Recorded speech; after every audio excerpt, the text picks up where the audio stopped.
Alrighty guys, BigThunderMan here bringing you another match in my Age of Empires series. Today it's on Bayou and it's a one-on-one. I will be playing the Portuguese. I'm trying to mix it up. I know you don't want to see all Russian. I don't want to see all Russian. You don't want to see all 2-on-2s. So, bringing in you a little bit of a different match today. Start off immediately scouting around looking. I grab the crates. I see some turkeys down to my south. I try to make a settler as fast as possible, but my villagers gather the wood first, which kind of aggravates me, but it's not a big deal. Anyway, it's a one-on-one. The guy's a lance corporal. I don't know if I mentioned that already, which is higher rated than I am currently, so it's going to be a challenge, but I'm confident I can win. I'm playing Portuguese because Russia was getting, I felt for you guys, was getting repetitive, so I changed it up. Notice there I built the house right near my villager. I realized it's a rush anyway. There's no point to build my houses nice and orderly. Let's save the time of him walking around the map, and let's get the freaking house built. Anyway, I put all my settlers on food to begin with. I don't know an exact strategy for Portuguese, so I'm just trying to age fast. Notice in my deck there, if you saw it, I had a fishing card. I made a mistake when making the deck. I use my spyglass, by the way, to spy on him, and I keep exploring the map. It's very important, guys, in one-on-ones, by the way, to know the map. You want to know where the herds are, you want to know where the resources are, you want to know where you're going to build your forward base. There's a lot of logistics going on. Anyway, I end up aging with 11 villagers, by the way. I don't know if that's normal. I think 13 is standard, but might not be. It seems like the game here is much faster paced than used to. Anyway, look at his deck. It's all standard things. One thing that did stand out to me, though, was it seemed like he had a lot of 3rd and 4th age military cards, and not as many 1st and 2nd age cards, which is really going to be an advantage to me, because if I can stop him from getting to the fortress age quickly, that is the 3rd age, I will stop him from getting to most of his military. Anyway, here we go. I believe that's the last villager I make before I age up. I accidentally shoot that herd away from me. Generally, you want to shoot herds back towards your town center to keep them safe. Not a huge concern here. Anyway, I'm waiting for 800 food so I can age up. I think that 11 villagers is going to be enough. That's what I aged with Russia. It's a one-on-one. I'd rather age faster than slower. Anyway, I checked to see the options. I have wood, cows, settlers, food. I'm going to go with the wood. I am rushing after all. I keep sending my explorer to crisscross the map and look around. All generic stuff. I think I missed that herd, by the way, to the east of my town, the west of my town center of the turkeys. That's why I went for the deer.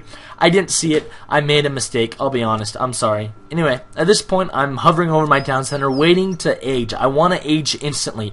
One of the biggest mistakes in my mind I made was I'd be waiting to age and I wouldn't be making settlers, but then I'd lose 10-15 seconds afterwards for a stupid reason. Anyway, I go look at my explorer. Again, I don't think very wise, but then I get ready to age up. I age almost instantly. I'm happy. And I go for the treasure. I've mentioned before that treasures can really be a game changer, but not only economic treasures can be a game changer. That treasure is a scout stuck in a tree. I'm going to use that scout to great advantage later on in this thing, so please watch, keep an eye out for that. The scout does come in handy. It was guarded by 2 alligators, totally worth it. Notice I shift 4 villagers to wood, and then I shift 1 back. It was stupid. You shouldn't move your things back and forth, but I do shift it to a 7-4 split. I'm preparing to age up and, if necessary, make crossbowmen or barracks or whatever needs to be done. Portuguese do age with another town center, so I'm looking also where I'm going to put that. Notice I send my scout one way, my explorer the other way. I'm going to use the scout to explore the map, which obviously is the most normal use of the scout. However, the scout does have other uses, which I'll show you later. Anyway, I see the treasure, I check on it, I like that treasure, but I think I'm going to use my explorer for other things. I don't think I can let him sit there. I use a spyglass. I'm trying to make sure that I'm keeping tabs on him. It's a one-on-one. I have 1 person to worry about, and I need to make sure I know as much about him as possible. I noticed that mine there, and that's important. I'm playing the Dutch. Dutch like mines. They need gold to make their villagers, so it's absolutely vital that I know where the mines are, because possibly I can intercept him. and take him off. Also, skirmishers, his only ranged unit in the second age, also require gold. So this is going to be a guy who's going to need to use gold. Anyway, I'm using my scout and I'm leaving it around his town pretty much, I believe, at this point. And the reason for that is I'm going to use the scout periodically through the game just to hover around his town and spy on his town. My first card immediately is 8 crossbowmen, and I do that because I'm going to try a strategy here. I'm going to plant my town center right in the middle of the map, almost close to his, and then try to use that as like a forward base. Town center, I'm going to send a 2-towered card, build a barrack, and it should be a very good position. Notice there his explorers attacking the villager at the bottom of the screen right there. He was doing the right thing, even though it seems stupid to stand there and attack. He didn't know that I had my town center wagon going through there. He didn't know that there was another explorer. For him, that was a smart decision to make. Honestly, I think with the information he had, it was not the mistake. He did make a mistake later on in the game. Anyway, I get my crossbowmen. I send them across. Notice I send them right to the bottom of the town. I want to start raiding, but things don't quite work out that way. Town center's getting built, and that's good. I start building a barracks. I'm trying to take map control. I have the 2 towers. If I can get a town center, 2 towers, and barracks up, I feel like I'm going to be very, very hard to dislodge from the center of the map, which is a good thing. At this point, I really should have made more houses and markets. It didn't occur to me. I was thinking about the men. I was thinking about the towers. I was thinking about a lot of other things than that. Anyway, notice I'm using the scout. I'm looking out to see where his villagers are. I'm figuring out where I'm going to raid. Notice then again, I set my arrival shipment place to there. I want the towers to be built here as quickly as possible. I get my towers ordered, and here come pikemen, and this is a mistake of the game. Look at the pikeman. He walks right past my towers getting built. That was the mistake of the game. If he had destroyed those towers, he would have potentially won the game. I don't know if he would have won for sure, but he would have potentially made himself a much more viable candidate to win the game.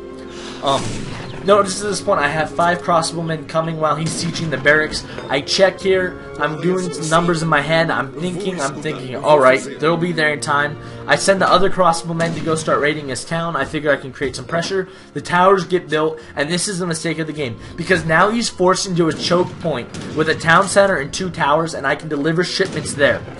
Minutemen, whatever, I can build more barracks. Barracks are expandable. He is in trouble. Letting those towers get built next to a town center in the middle of his map is going to mean that it's going to be very hard for him to dislodge. It's not a good situation. At this point, notice I'm attacking his... I let his Minutemen kill my crossbowmen there, and I go for his villagers. If I kill 3 or 4 villagers, that's 3 villagers he lost, 3 villagers I gained. Not to mention I can make 2 villagers at a time, he can only make 1. Notice the towers in the town center are doing their job. And he's really in trouble at this point. Our scores are close, but if you think about position-wise, he's in his town, kind of clustered with Minutemen. I'm right in the middle of the map outside of his town, cutting him off with 2 towers, barracks being built in a town center. Not a good situation for him to be in, even though our scores at the point are nearly identical. Actually, his is a little bit higher, even though I have all the momentum and all the power in the world. So I order 5 musketeers, and I'm just going to keep up the pressure. At this point, I honestly feel like I have the game. Notice he sends his Minutemen to come attack me. Waste of the men, they don't even fire off a single shot. And that's what I'm talking about. He either has to attack the towers and lose the men, let the men die, or he has to kill the men and let the towers kill him. It's a very bad situation to be in if you can get the 2 tower shipment up in a good position, like it is for me. Anyway, also note that my scout in the top left mini map there, I see his barracks. I know his barracks are being built. Notice my musketeers went to the opposite side. He won't be able to get his men there. I'm picking off more settlers. At this point, red, even though the scores haven't quite fully gone crazy yet, I totally have this game under control. Haven't won it yet by a long stretch, but the game is definitely much under my control. Map control wins. Another thing to consider about putting my town center in the middle of the map in a potentially risky spot is I'm now sending settlers to all over the map to gather resources. If you notice, I queued villagers to go to the deer up there. I'm going to queue them to go other places as the game progresses. Very good position for me to be in. I send my 6 soldiers to attack immediately because I don't assume that he'll have that many men. I assume that whatever he has, I'll be able to defeat. I was right. He has 5 skirmishers. I dispatch them. I haven't checked the numbers, so I don't know this for sure, but it seems to me like crossbowmen are as good, if not slightly better than skirmishers. It might be slightly bulkier. So, not a good position to be on in him. He has hussars. Those definitely came from his shipment because he doesn't have a stable. Potentially a bad spot for me. I don't expect to win that battle, but it's not worth it to me to pull them back. My mentality here is, if he kills me, he then has to come attack me on my turf, and I'll just let them kill. If I run away, then he gets damage on me while I flee. I don't want damage. I want to kill as many men as I can, so I let them stay there. I'm confident in where I am. I send the wood and the food. At this point, very foolish. I should have built more houses. I didn't think of it at the time. Not a wise choice, but you know what you're gonna do. It's easy in hindsight to say it. At the time, housing was the last thing on my mind, even though it shouldn't. Notice I'm keeping that scout near his town, and I'm running it through periodically just to see what's up and where his villagers are at. I also should probably have another barracks up. Notice I finally built a house. Alright. But I should also have another barracks up probably. And I think I do when I get the 700 wood. I felt like I made a smart choice here. I used my tower and military shipments to really gain a strong foothold, and now I'm sending the resource shipments to solidify my position. Different than what I did with Russia, but like I said, I'm just getting back into the game. It's very difficult for me to transition and play well. So that's that. Anyway, I get 8 more men and I go for the map. I want to keep pressure on him. I feel in my head like it's my game and I don't need to worry, but I don't want to let him have an easy go of it. I walk straight into the middle of his town hoping to pick off some villagers. Generally not the smartest strategy, but I assume that he had villagers like on a farm or a bank. I see them gathering food or coin from crates in front of his town center. I pick it off, and there's another villager dead. And killing villagers really is what gives me the hands up on this game. There's more food, and at this point I have 800 food plus a lot more in crates, over 800 wood, 800 coin. I really can make whatever military units I need right now to defeat him. I use my initial amount of food to queue up a good amount of villagers to be there and staying. That way, if I get distracted, I still have villagers being made. I make 3 houses. Finally, I remember to. I didn't make a market, but I honestly don't know when to make a market. So, I really should have made a barracks by this point, and I haven't. Notice I take them off gold. My mentality was this. I have 800 gold. He's not going to get to the 3rd age. There's no need for me to get to the 3rd age to kill him. Therefore, I have enough gold to make musketeers. I'm not going to bother making any more. I finally order a market just because I figure it might be nice to get a slight economic wood advantage because I'm going through wood at a fast pace. I'm generally just managing my economy. Notice I have people on every corner of the map. Big advantage of map control here. It's just like in chess. You take the center of the board. I took the center of the board. Also notice there that his villagers are going on the mine. I noticed that. I'm going to go pester him. I'm going to kill more of his villagers. Map control, though, like I was saying in chess, it's really what allows you to win the game. If you can choose where you want to attack, when you want to attack, what you want to attack, you have versatility, you have options, you keep the pressure. I keep him forcing to respond to me.